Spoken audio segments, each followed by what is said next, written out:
Welcome back. So we'll continue our overview of the Hadoop stack and take a look at the base storage, which is the Hadoop distributed file system. And we'll look at the original design concepts and goals, and then we're going to look at the HDFS architecture that basically address these goals, and see what enhancements came up in the next version of HDFS, which is in Hadoop 2. So if you recall from our previous modules and lessons, HDFS, Hadoop has transitioned from Hadoop 1 to 2, and this has come with a lot of enhancements both on HDFS side, going from HDFS to HDFS2, and other things like the resource management and execution engines. So for this video, we're going to just focus on the HDFS aspect. So the basic design concept is essentially try to get a lot of data processing performance and capacity by just using a lot of nodes.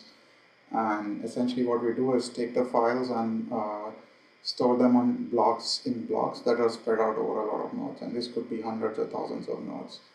And this gives us a lot of throughput since we can add up performance from the disks.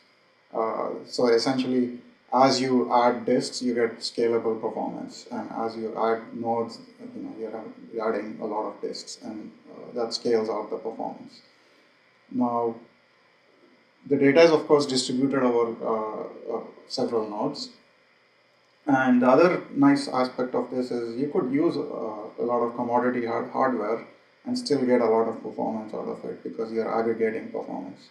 Those were the original design concepts essentially.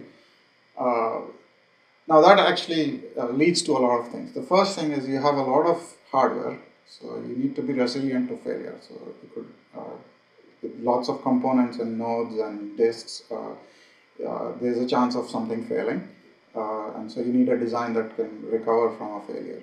And HDFS design does address this.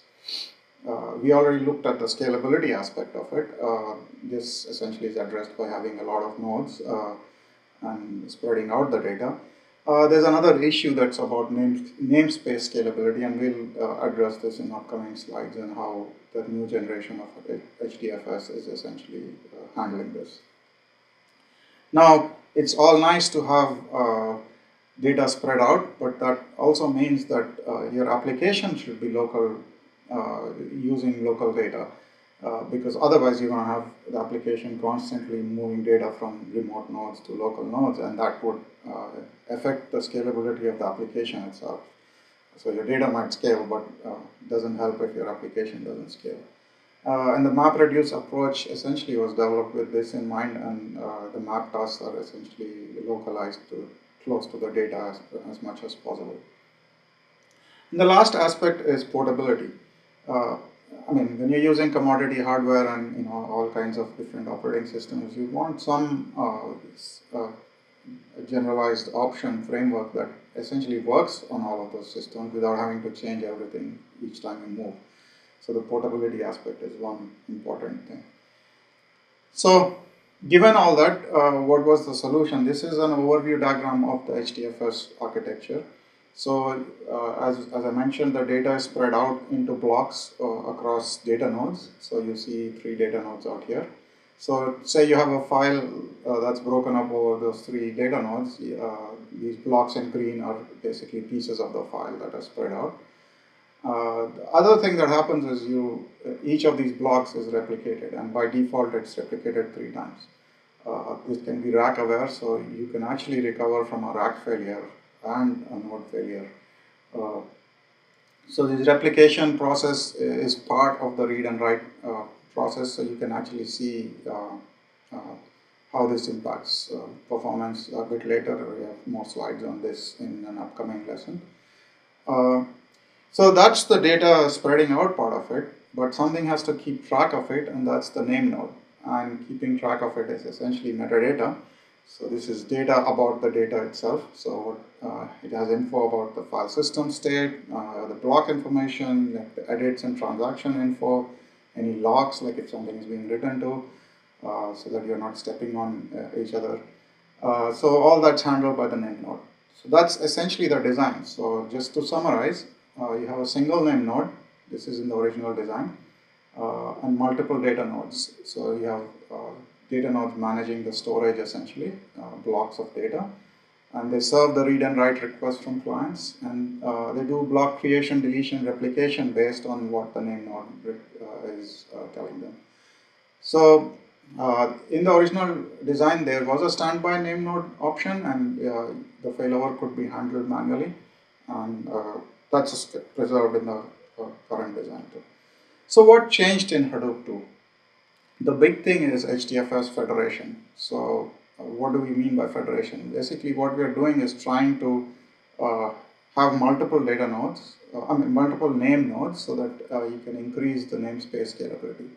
So if you remember from the first design, you have essentially a single node handling all the namespace responsibilities. And you can imagine as you start having thousands of nodes, that will not scale. And if you have billions of files, you'll have scalability issues. So to address that, the federation aspect was brought in. That also means performance improvements. The other nice thing is, since you have multiple namespaces and name nodes, you can isolate essentially particular applications. If something is very intensive in metadata operations, it's not going to impact everything else on the system. So how is this done?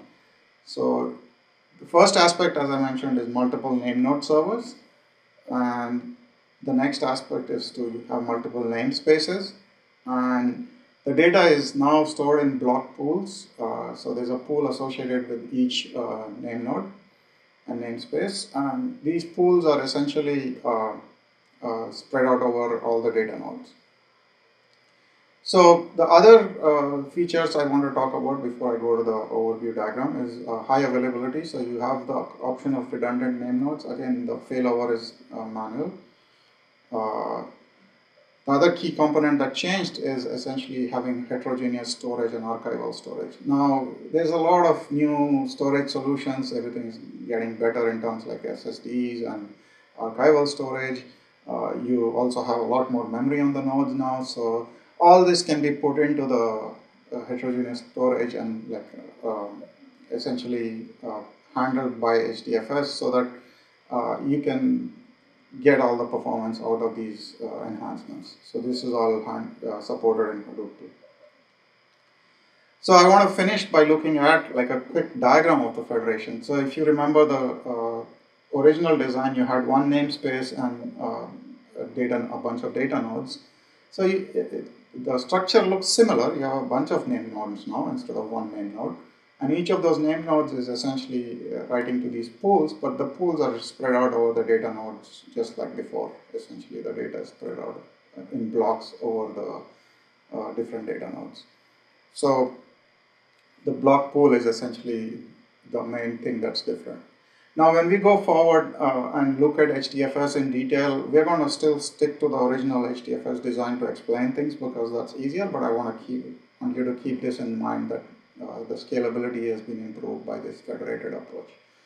So that concludes this HDFS video. And then in the next video, we're going to look at other aspects like scheduling that have improved in the next generation Hadoop. Thank you.